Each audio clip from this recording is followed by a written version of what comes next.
বুকের পাশে। আরে হাঁটুটা মনে হয় গেছে।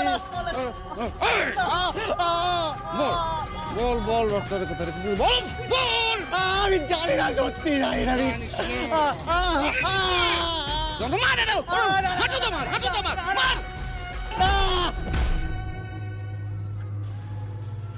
কি হচ্ছে কি?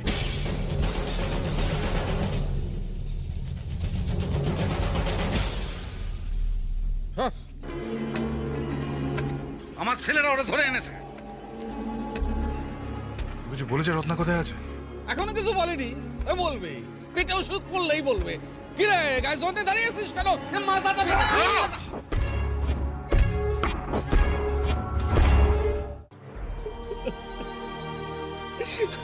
আমি সত্যি কিছু জানি না দাদা, আমি বিশ্বাস করি আমি সত্যি কিছু করি।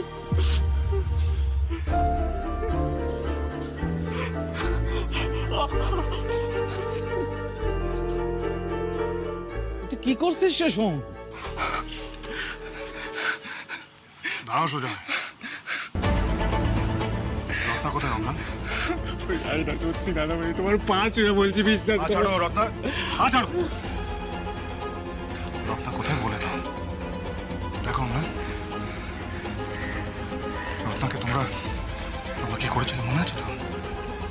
ওই বিয়েটা কিন্তু তোমরা ভেঙেছো, আমরা কেউ ভাঙিনি। তোমার বাবা মা মিলে ওই বিয়েটাকে ভেঙে দিয়েছে। দেখো আমরা 20 বছর ধরে একটা কলঙ্কের বোঝা আমরা মাথায় বয়ে বেড়াচ্ছি। তাই তোমার আবার বলছি, দয়া করো, নতুন করে আমাদের মাথায় আর কোনো কলঙ্কের বোঝা চাপিয়ে দিও না। বলে দাও রত্না কোথায়। আমি সত্যি জানি না দাদামণি, আমি সত্যি জানি না রত্না কোথায়। আমি জানলে বলে দিতাম আপনাকে, বিশ্বাস করুন। আমি স্বীকার করছি যে আমি ওকে ভালোবাসি, ওকে বিয়ে করতে চেয়েছিলাম। আমি বিয়ে বাড়িতে লুকিয়ে দেখা করতে গেছিলাম ওর সাথে, কিন্তু আমি সত্যিই জানি না রত্না কোথায়। দাদামণি, রত্না আপনার বোন দাদামণি। ও এমন কোনো কাজ করবে না, ও মরে যাবে, কিন্তু এমন কোনো কাজ করবে না যাতে আপনার বা আপনাদের পরিবারের কোনো অসম্মান হয়।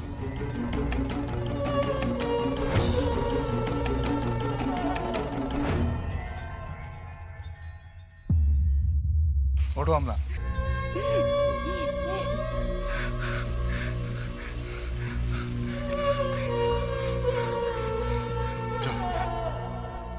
সুমিতি কি করছিস? ঠিকই করছে রায় সাহেব, ও একটা কথা ঠিক বলেছে।